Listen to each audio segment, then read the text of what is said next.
इस अविश्वसनीय वैज्ञानिक यात्रा में आपका स्वागत है। एक ऐसी कहानी जो कैंसर के इलाज के भविष्य को बदल सकती है। हमारे शरीर के अंदर एक गुप्त युद्ध चल रहा है, एक ऐसा खतरा जिसे विज्ञान अभी तक पूरी तरह समझ नहीं पाया था। अंधेरा और धीमी धड़कन की आवाज, ये हमारे अस्तित्व की धुरी है। इस विशाल माइक्रोस्कोपिक दुनिया में जहां लाखों कोशिकाएं जीवन देती हैं, वहीं कुछ कोशिकाएं हैं जो लाल आक्रामक रोशनी में जल रही हैं। ये कैंसर है, लेकिन इनके बीच कुछ और भी छिपा है। कभी कभी शरीर की कुछ कोशिकाएं मरती नहीं, लेकिन जिंदा रहकर शरीर को अंदर से धीरे धीरे खत्म करती रहती हैं। तो आखिर ये जानलेवा रोग कैसे शुरू होता है और ज़ॉम्बी कोशिकाओं का इसमें क्या रोल है? सामान्य कोशिकाएं व्यवस्थित रूप से विभाजित होती हैं, लेकिन एक घातक उत्परिवर्तन म्यूटेशन उन्हें अनियंत्रित रूप से गुणा करने के लिए मजबूर करता है, जिससे कैंसर का ट्यूमर बनता है। कीमोथेरेपी कैंसर को रोकती है, लेकिन कुछ कोशिकाएं पूरी तरह मरती नहीं। वे निष्क्रिय हो जाती हैं, पर अंदर से जिंदा रहती हैं। इन्हें ही ज़ॉम्बी सेल्स या सीनेसेंट सेल्स कहा जाता है। इन ज़ॉम्बी सेल्स की निष्क्रियता सिर्फ एक भ्रम है। ये हमारी सेहत के लिए एक बहुत बड़ा खतरा पैदा करती हैं। ये कोशिकाएं खुद तो डिवाइड नहीं करती, लेकिन आसपास की हेल्दी सेल्स को भी बीमार बना देती हैं। ये विषैले कण छोड़ती हैं, जिससे स्वस्थ ऊतक हेल्दी टिश्यू खराब होने लगता है।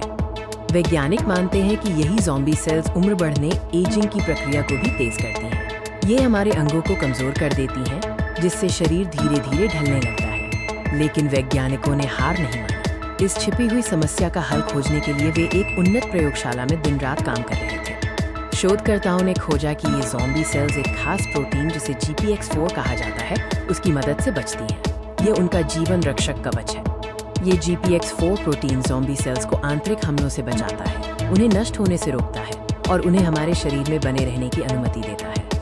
इस रक्षा तंत्र को समझने के बाद वैज्ञानिकों ने ज़ॉम्बी कोशिकाओं को नष्ट करने का एक तरीका खोज निकाला। जब आयन और टॉक्सिक मॉलिक्यूल्स बहुत बढ़ जाते हैं, तो सेल अंदर से कोलैप्स होने लगती है। इस प्रक्रिया को फेरोप्टोसिस कहते हैं। नई दवाएं GPX4 की प्रोटेक्शन को हटा देती हैं। जैसे ही ये कवच टूटता है, ज़ॉम्बी सेल भीतर से असुरक्षित हो जाती है और फिर ज़ॉम्बी सेल्स खुद ही नष्ट हो जाती हैं। एक शानदार माइक्रोस्कोपिक विस्फोट के साथ बीमारी का एक अदृश्य हिस्सा समाप्त हो जाता है।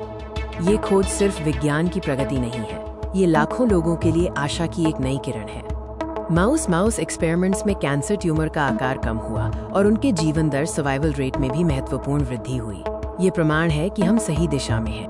भविष्य में कैंसर ट्रीटमेंट सिर्फ ट्यूमर को नहीं, बल्कि ज़ॉम्बी सेल्स को भी खत्म करेगा। ये चिकित्सा विज्ञान का एक नया अध्याय होगा। शायद आने वाले समय में इंसान सिर्फ कैंसर से लड़ना नहीं सीखेगा, बल्कि उन छिपे हुए ज़ॉम्बी सेल्स को भी खत्म करना सीख जाएगा, जो बीमारी को वापस लाते हैं। धन्यवाद।